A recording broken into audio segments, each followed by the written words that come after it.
هەمووی چەند ساڵێکە لای خۆمان ژیری دەستکردوا تۆزێک چۆتە ناو خەڵکەوە، بەڵام زۆر کەسی تری ژەبوون تەنانەت لە کوردستانە بەردەوام گفتوگۆمان کردووە، باسمان کردووە کە ئەو گۆڕانکاریان ئەو شەپۆلیکە هێنێ چۆنە بێت.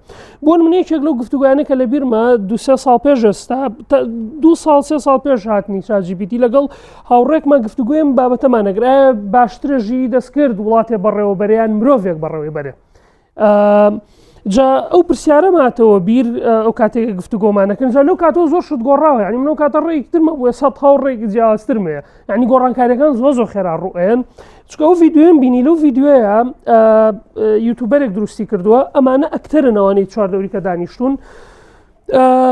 ئەوە نیشانێن کە سەرۆکی ئەمریکا بۆ نمونە گەر حاڵەتێکی لە ناکاو ڕووبا بۆ نمونە گەر وڵاتێک هێرشی ئەتۆمی بکاتە سەر وڵاتەکەی تۆ، ئەو هەڵبژاردانەی بەردەمت چییە بێ وە چ بڕیارێکەکەی. جا هەموو هەڵبژاردانەی خەنە بەردەست ئەو کەسە، هەمووی هەڵبژاردەی ناخۆشە، هەنێکی پێویستی بە شارەزایی هەیە بێ لی بزانی. اینجا دووبارە پرسیارەیە نامەوە بیر، ئایا لەو حاڵەتەیە بۆ نمونە مرۆڤێک بڕیار بات یان ژیرێکی دەستکرد کە هەموو ئەو زانیاریانەی پێ و بە چرکەیە دەتوانێت شیکاری بۆ هەمووی بکات لەو کاتێ بڕیار بە.